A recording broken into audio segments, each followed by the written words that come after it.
Back 9 at 12. You know, it is a staggering statistic. More than 3,500 babies in the United States die suddenly and unexpectedly every year while sleeping. There are some simple precautions that you could take to make sure your child is safe while getting that much needed sleep.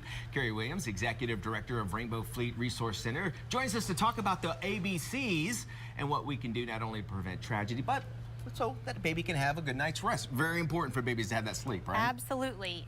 Safe sleep is so very important. Over half of unattended deaths in infants are due to unsafe sleep practices. So that's something we really work on at Rainbow Fleet, is training child care providers and parents how to help their children sleep safely. It's something that you would think, well, everybody knows how to sleep, but there really are some things you can do. You've broken it down to the ABCs, so tell us about that. We want to keep it as simple as possible. Babies need to sleep alone, on their backs, in a crib. Okay, and we even go ABC, alone on our backs in a crib, and we even go one step further with the D, which is free from dangers. So nothing in the crib but a mattress with a firm, flat sleep surface with a fitted sheet.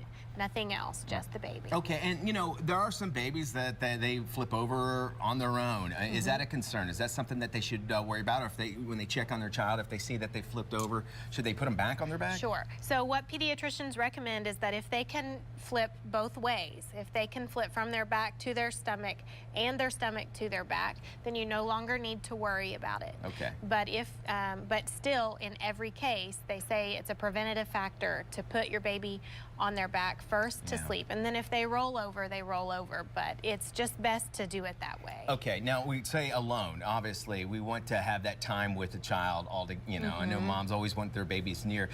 What age do they need to be out of the bedroom and have their own room, or is it a good idea? You said alone, so it sounds like never have them in the bed with you. Right, absolutely. So the American Academy of Pediatrics recommends room sharing, not bed sharing. Okay.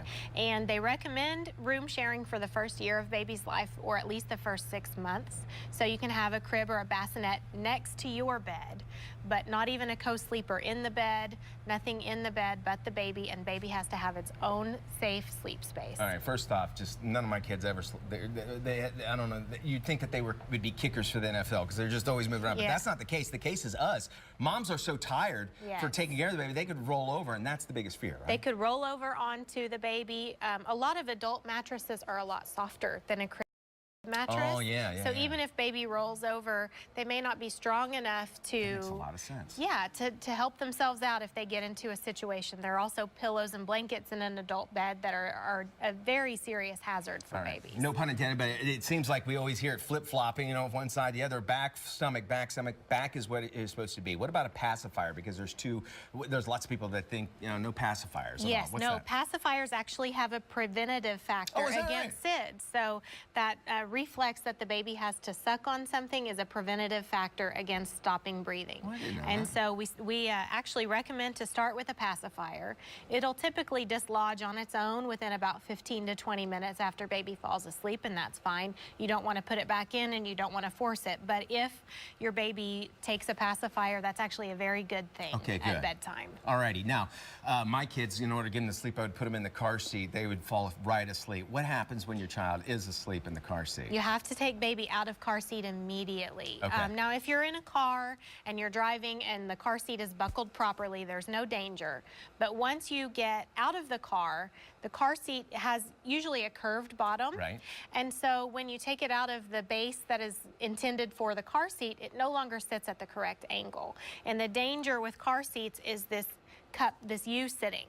And so when babies like this in a car seat, sometimes their necks and chins can tilt forward, which causes their airway to collapse. So that's actually a very big danger in a car seat. So when you get home, when you get out of the car, you have to take baby out of car seat immediately. And I know grandmas say never wake a sleeping baby, and that is, obviously a risk, but you have to think about safety first. All right, just talking to you, I've learned a whole lot here, but now I don't have any infants. So if you have one you want me to take care of, I'm a little more educated now. And of course, if you always want to make sure that they have it, you can contact Rainbow Fleet. By the way, a reminder, always check with your pediatrician if you have questions about any recommendations that Carrie has mentioned. If you need help with raising child care or parenting, Rainbow Fleet is there to help. Their phone number is is 405-525-3111. They're back every other week with more expert advice for parents who are raising Oklahoma. They also have a number for those of you that speak Spanish. It's 525-878-83.